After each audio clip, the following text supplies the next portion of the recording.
Hello friends, मैं हूं आपका भूपेश लोहिया। आप देख रहे हैं मेरा यूट्यूब चैनल है मेरा एड भी। पिछली वीडियो के अंदर साइंस के अंदर हमने बहुत ही बढ़िया ढंग से आगे कंटिन्यू करने की पूरी कोशिश करी थी। जो भी अपने पास में बेसिक बेसिक जो एनसीईआरटी के बेसिक क्वेश्चंस आ रहे हैं इसके अंदर, उनको समझने की पूरी कोशिश कर रहे हैं।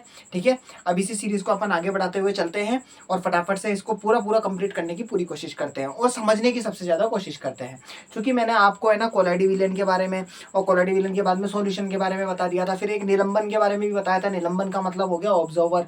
एक तो था एक्सपेंड करना, एक था एब्जॉर्व करना, है ना। एक शाही का एग्जांपल दिया था, एक चौक का एग्जांपल दिया था, आटे का एग्जांपल दे दिया था मैंने आपको। ठीक है, उसके बाद में अपन कंटिन्यू करते हैं। मैंने चूंकि आपको एग्जांपल देके समझा दिया था, अब उसके बाद में अपन कंटिन्यू करते हैं। अपन थे इस जगह पे, अपन ने मैंने बस विलियन के बारे में आपको बता ही दिया था, जिसमें चीनी और नमक का एग्जांपल समझाया था। अब आते हैं उसके बाद में नेक्स्ट। देखो अगला क्या बोलना चाह रहा है। देखो अगला है मिश्र धातु। ये धातु के समांगी मिश्रण होते हैं जिन्हें भौतिक क्रिया द्वारा अवयव में पृथक नहीं किया जा सकता। मैं इस लाइन को वापस से रिपीट कर रहा हूँ। मिश्र धातु क्या होती है? ये धातुओं के ऐसे समांगी मिश्रण होते हैं जिनको भौतिक क्रिया के द्वारा पृथक, पृथक का मतलब अलग नहीं किया जा सकता, लेकिन फिर भी मिश्र धातुओं को मिश्रण माना जाता है क्योंकि ये अपने घटकों के गुणों को दर्शाते हैं, पृथक पृथक संगठन रखते हैं। उदाहरण के लिए जैसे पीतल है। पीतल कैसे बनता है? पीतल को बोलते हैं ब्रास। ब्रास बनता है जिंक प्लस कॉपर से, जिसमें जिंक की मात्रा 30% है, कॉपर की मात्रा 70% का मिश्रण है। अब आपको सबसे पहले तो ये याद कर लेना पीतल बनता कैसे। पीतल बनता है कॉपर प्लस अपने पास में जिंक से। तो पहले तो सबसे पहले ये याद रख लो। तो अपने पास में आ गया ब्रास जो बनता है अपने पास में कॉपर प्लस उसके बाद में अपने पास में जिंक। ठीक है ना, यानी अपने पास में ब्रास आ गया। तो पीतल हो गया, तो अपने पास में पीतल जो कि अपने पास में किससे बन रहा है? कॉपर। कॉपर को अपन आप चाहो तो तांबा लिख लो, सबसे बेस्ट है तांबा प्लस अपने पास में हो गया जिंक। ठीक है ना, इससे मिलके बन रहा है, जिसकी भी मात्रा आपके पास में 30% ये हो गया जिंक की, और ये आपके पास में 70% हो गया। ठीक है ना, तो कुल मिला के ये क्या है? मिश्रण है। क्यों क्यों मिश्रण बोला मैंने? क्योंकि तांबा है। तांबा क्या होता है अपने पास में? हल्का भूरा कलर होता है, यानी भूरा रंग का होता है। ठीक है ना, भूरा रंग का। ऐसे जिंक की बात करो तो जिंक के बाद में है ना, इसको थोड़ा येलो, लाइट येलो बोल सकता हूं मैं इसको। लाइट, लाइट तो मत बोलो इसको, डार्क येलो ही बोलो आप, सबसे बेस्ट है डार्क येलो।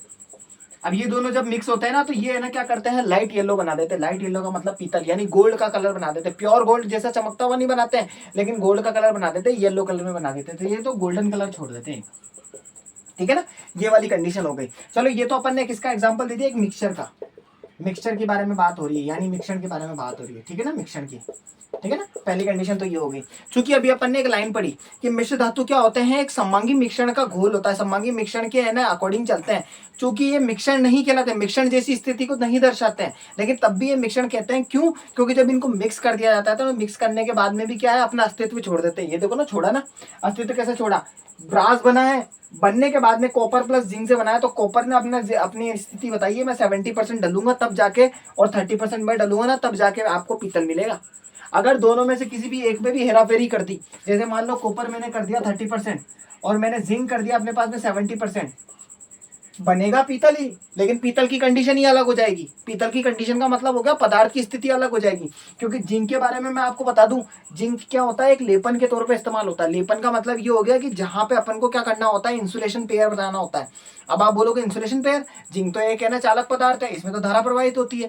तो इनडायरेक्टली बताऊं मैं आपको, अगर करंट से अपन को बचना हो तो करंट से बचने के लिए क्या होता है? केमिकल का सॉल्ट होता है, वो जिंक के अंदर जैसे ही मिलाते हैं ना, तो वो क्या करता है?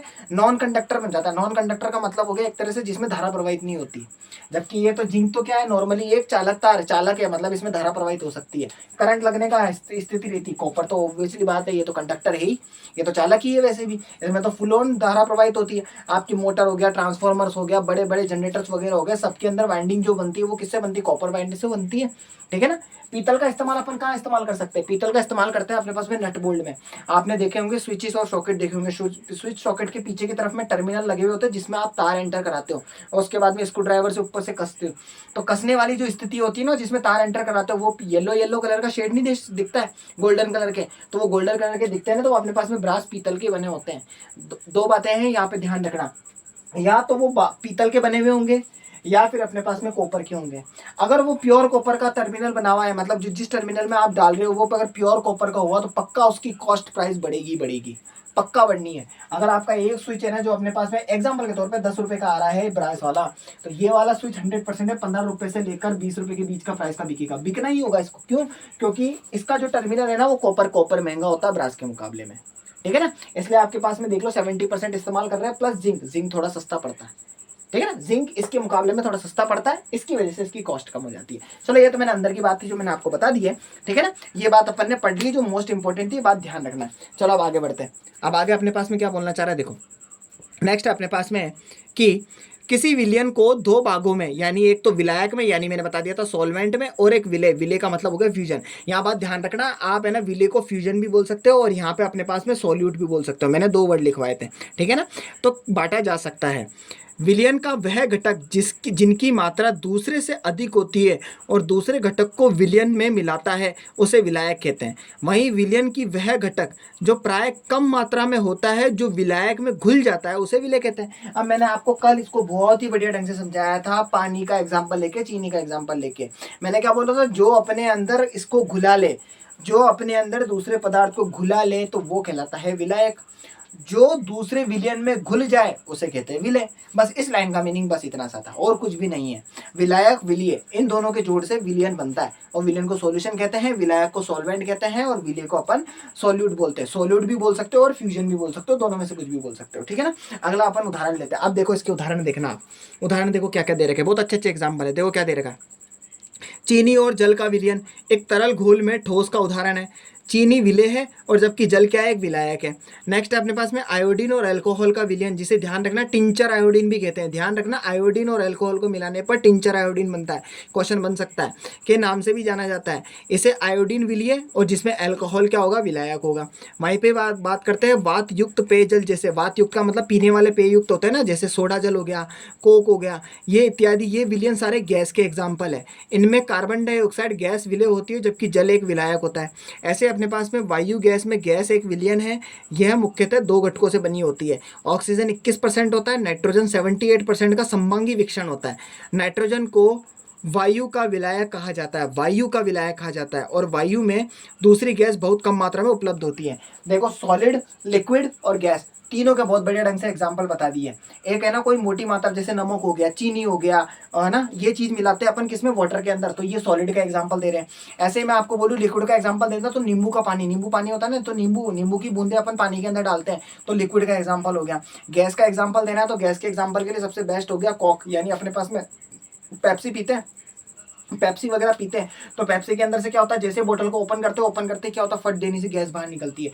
तो वो जो गैस होती है ना, तो गैस उस सॉल्यूशन के साथ में, यानी अपने पास में वाटर के साथ में, कहीं ना कहीं वाटर कुछ भी अपने पास में सॉल्यूशन जो मिक्सअप कर रखा हो, तो मिक्सअप करने के बाद में अपने पास में क्या हुआ, गैस का एग्जांपल दे दिया, ठीक है ना। तो सॉलिड, लिक्विड और गैस का मैंने बहुत बढ़िया ढंग से आपको इसके अंदर एग्जांपल समझा दिया है, ठीक है। मैं फिर भी आपको है ना बोर्ड के ऊपर लिखवा देता हूँ, क्यों, क्योंकि ये मोस्ट इंपॉर्टेंट है ना, क्योंकि क्वेश्चन एग्जाम्पल से ही पूछे जाते हैं, इसलिए अपन को छोटी छोटी बातें ध्यान रखनी है, बस और कुछ भी नहीं है, ठीक है। तो देखो इसमें मैंने जैसे फॉर एग्जाम्पल पहले चीनी और इसका ले लेते हैं। तो देखो अपने पास में चीनी प्लस वाटर मैं लिख देता हूं अपने पास में, तो चीनी को अपन शुगर ही लिख देते हैं, शुगर, ठीक है। शुगर क्या हो जाएगा अपने पास में, इसको अपन ऐसे नहीं लिखते हैं, सबसे बेस्ट है इसको अपन पहले मैं ऐसे लिख देता हूं, इसको लिखता हूं सॉल्यूट, इधर की तरफ लाइन बना देता हूं और इधर की तरफ में लिख देता हूं सॉल्वेंट, ठीक है, विलय, और इधर की तरफ में विलायक। पहला एग्जांपल लेते हैं सॉलिड का, सॉलिड के लिए, सॉलिड यानी ठोस के लिए एग्जांपल लेते हैं, ठीक है। ऐसे अपने पास में लिक्विड का हो जाएगा और ऐसे गैस का हो जाएगा, तो ये लिक्विड हो गया, ठीक है, लिक्विड का मतलब हो गया द्रव, ठीक है, और उसके बाद में हो गया अपने पास में गैस, ठीक है। सॉल्यूट और सॉल्वेंट का एग्जांपल ले रहे हैं, तो सबसे पहले है ना सॉल्यूट यानी विलय, विलय की बात कर रहे हैं, तो विलय यानी जो चीज मिलाई जा रही है, तो इसका मतलब शुगर मिला रहे हैं, किसमें, वाटर में, ठीक है। उसका एग्जांपल लेते हैं लिक्विड का, लिक्विड का एग्जांपल ले लेते हैं अपन, जैसे अपने पास में नींबू पानी का जल हो गया, इसमें एक और एग्जांपल दे रखा था, जैसे टिंचर यानी आयोडीन का एग्जांपल ले लेते हैं, या फिर पेय युक्त वाटर का एग्जांपल लेते हैं। ये जो टिंचर वाली बात कर रहा हूँ ना, अल्कोहल हो गया, अल्कोहल और आयोडीन को दोनों को मिला, देखो आयोडीन अगर है ना सॉलिड फॉर्म में, आयोडीन अगर सॉलिड फॉर्म में है तो अल्कोहल तो अपने पास में क्या हो, वाटर फॉर्म के अंदर हो गया, तो इसका मतलब वो सॉलिड के अंदर चला जाएगा। तो ध्यान रखना, एक और एग्जांपल यहाँ पे दे सकता हूँ। तो ये अपने पास में एक तो आयोडीन हो गया, आयोडीन, ठीक है ना, और यहाँ पे अपने पास में हो गया आयोडीन के बाद में अल्कोहल, ठीक है, अल्कोहल हो गया। ऐसे आप लिक्विड फॉर्म की बात करता हूँ तो इसके अंदर आप अपने पास में सोडा वाटर ले लो। सोडा वाटर मतलब इसका सबसे बेस्ट एग्जांपल है, आप तो नींबू पानी का ले लो। तो नींबू अपने पास में ले लिया, तो नींबू हो गया यानी लेमन जूस, ठीक है, और इसके अंदर अपने पास में ले लेंगे तो वाटर, ठीक है। अब यहाँ पे बात करते हैं गैस के एग्जांपल लेते हैं, तो सोडा वाटर के तौर पे ले लेते हैं। तो फॉर एग्जांपल अपने पास में सॉल्यूट की बात करते हैं, तो सॉल्यूट के अंदर अपने पास में हो गया गैस। अब गैस के अंदर अपने पास में CO2 होगी, ठीक है ना, और CO2 अपने पास में वाटर हो गया। अब जरूरी नहीं है वाटर भी हो, ये कोई ड्रिंक हो सकता है। अब ड्रिंक का मतलब आप समझ लेना, कुछ भी चीज हो सकती है, वो उसके अंदर अल्कोहल फॉर्म के अंदर हो या किसी भी फॉर्म के अंदर हो सकता है, वो टेस्ट के ऊपर डिपेंड करता है, ठीक है ना। ये है अपने पास में विले का मतलब हो गया, ये चीजें मिलाने वाली चीजें हैं, और ये वाली अपने अंदर घोलने वाली चीजें हैं। ये क्या चीजें करती है, इनको घोल लेती है अपने अंदर, और ये चीजें क्या कर रही है, इनको अपन ऊपर से मिला रहे थोड़ी थोड़ी मात्रा के अंदर, ठीक है, और इनसे अपने पास में बनता है अपने पास में सॉल्यूशन, ठीक है ना। और वो सॉल्यूशन के फॉर्म तीनों बता दिए मैंने आपको, ये मेरा समझाने का तरीका था, ठीक है ना। इसको जो लाइन को जो लिखा उसको इस तरीके से समझाना। आगे बढ़ते हैं आप अपना, ठीक है ना। नेक्स्ट क्या बोलना चाह रहा है, देखो अगला है अपने पास में, नेक्स्ट है, देखो नेक्स्ट क्या बोलना चाह रहा है, विलियन के गुण। अब है सॉल्यूशन के गुण क्या होते हैं। गुण का मतलब होता है, मैं आपको पहले बता दूं, गुण को अपन प्रॉपर्टीज बोलते हैं, ठीक है ना। तो देखो विलियन के गुण क्या बोल रहा है, विलियन एक समबांगी मिश्रण है। अभी याद कर लेना, विलियन सॉल्यूशन एक समबांगी मिश्रण है, यानी होमोजीनियस है। अब होमोजीनियस का मतलब क्या हो गया, परमानेंट या फिर होमोजीनियस लाइट, ये अपने पास में फैलाते नहीं है। इनडायरेक्टली मैं आपको है ना इसको एग्जाम्पल से समझाऊंगा, होमोजीनियस और हेट्रोजीनियस क्या होता है वहां पे समझेंगे। अगला, विलियन के कण व्यास में 1 नैनोमीटर से 10⁻9 मीटर से भी छोटे होते हैं, इसलिए वे आग से नहीं देखे जा सकते। नेक्स्ट, अपने छोटे आकार के कारण विलियन के कण गुजर रही प्रकाश की किरण को फैलाते नहीं है, इसलिए विलियन में प्रकाश का मार्ग ही दिखाई नहीं देता है। ये अगर फैलाएंगे ही नहीं तो प्रकाश का मार्ग दिखेगा नहीं। दूसरा, छानने की विधि द्वारा विलय के कणों को विलयन से पृथक नहीं किया जा सकता।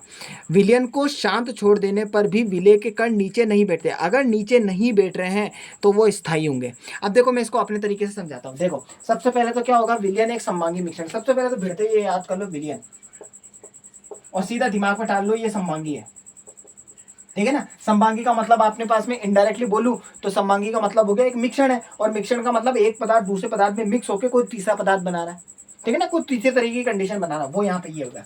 दूसरा, इसके अंदर इसके है ना व्यास दे रखा है, इसका व्यास अपने पास में लिखा है 1 नैनोमीटर, व्यास है 1 नैनोमीटर। अब 1 नैनोमीटर को कैसे लिखते हैं, यहाँ देखो 1 नैनोमीटर को लिखते हैं 1 इंटू नैनो। अब यहाँ पे एक वर्ड आ रहा है एन, कभी भी बात ध्यान रखना। अब यहाँ पे वर्ड जो नैनो वर्ड आ गया ना, इसको थोड़ा सा मैं ना ज्यादा नहीं लूंगा, 1 मिनट का टाइम लूंगा, 1 मिनट के अंदर इसके बारे में थोड़ी सी बातें बताना चाहूंगा, ठीक से देखो आप फटाफट से जल्दी से, क्योंकि आप बोलोगे कि नैनो का मतलब कैसे उठा के रख दिया। मैं भी तो 1 मिनट में समझा देता हूँ, देखो देखते जाना। सबसे पहले डेसी, सेंटी, मिली, माइक्रो, नैनो, पिको। चलो मैं काम करता हूँ, इसको नैनो ऐसे लिख देता हूँ और इसको पिको छोटे में लिख देता हूँ, ठीक है ना। यहाँ तक मैंने ये चीजें लिखी है। ये सब चीजें क्या है, ये चीजें बता रही है। डेसी का मतलब हो गया 10⁻⁻1, माइनस की घातें लगेगी इनके ऊपर, 10⁻⁻2। बस अब यहीं से अपन को ध्यान रखना है, मिली का 10⁻⁻3 होगा तो अब 3 का पारा चलेगा। सारे बड़ी याद नहीं करें, जो इंपॉर्टेंट फैक्टर्स है ना वो ध्यान रखते हैं। डेसी, सेंटी, मिली, मिली के बाद में माइक्रो का 3 का पारा चलेगा तो 3�6, तो 10�6 माइनस का। नैनो की बात आ गया तो 10⁻⁻9, और यहाँ पे पिको की बात आ गया तो 10⁻12 आ गया, ठीक है ना। उसके बाद में हेम्टो, फेम्टो, वो बहुत सारे वर्ड आते हैं, लेकिन जो इंपॉर्टेंट चीज है वो यहाँ तक समझना है। अब इसका मीनिंग भी क्या होता है माइनस की घात का मतलब, इसका मतलब ये होता है कि 1/10⁻1, फिर उसके बाद में 1/10⁻2, 1/10⁻3, फिर उसके बाद में 1/10⁻6, 1 अपने पास में 10⁻6 हो गया, फिर 1/10 हो गया अपने पास में 9, और 1 हो गया अपने पास में 10⁻12।